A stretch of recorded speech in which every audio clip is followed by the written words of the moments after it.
am making chicken tenders. This is something that I love to make a bunch of when you power cook and bake a lot of something.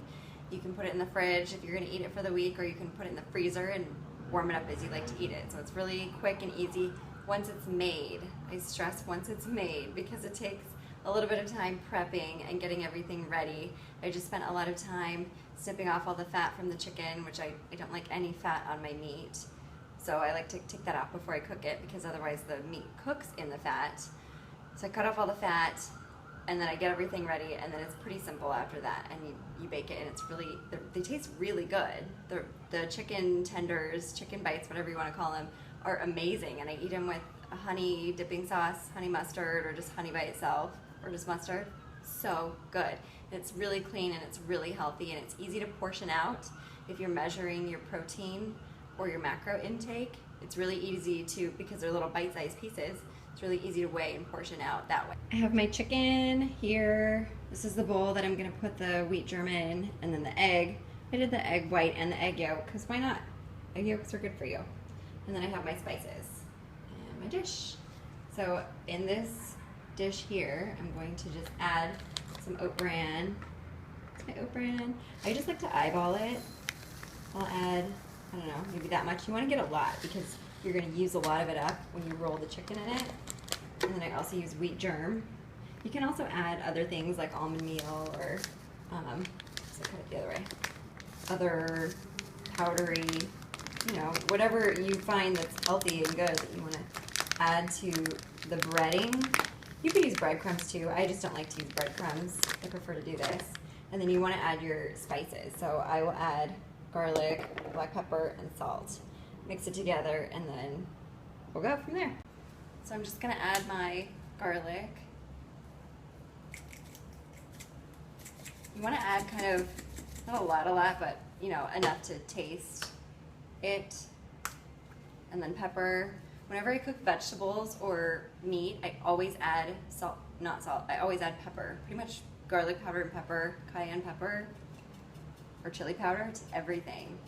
Chili powder, you cannot go wrong. If you're cooking vegetables, black pepper and chili powder is great. If you're trying to cut size or water weight, you probably don't want to add salt, like before a competition or a photo shoot.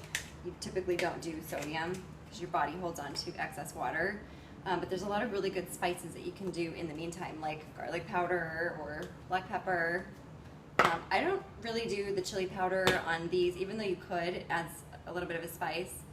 I don't want to do it this time because you can always add it to the dipping sauce. So. All right, so here's what I do next. Just take a piece of chicken, dip it in the egg mixture, dip it in this, get it coated really well. Ignore my spray tan mishap. It fades fast on my hands. And then put it on an oiled pan, and it's that simple. So I have a pan ready to go into the oven. I have the oven set at 350. I'll set it for 10 minutes. Actually, I might do 8 and check it because you don't want them to get too chewy, but you do want them to be cooked. So always cut one through the center to make sure it's done. Every oven's different, so really your first batch, you just time it and then do the rest the same, because I do have a lot of chicken left. So it does take, you want to fill up a few pans. It might take you a few run-throughs. Here's why you want to start with a lot of the wheat germ and the oat bran, because it goes really fast. So I have a lot of chicken left, but I'm done with that. I should have filled it up more. So be warned, you want to get a lot. Probably err on the side of too much. I didn't use nearly enough. I probably filled the bowl up halfway or a little bit more than halfway, and I need a lot more. So I'm gonna fill that up.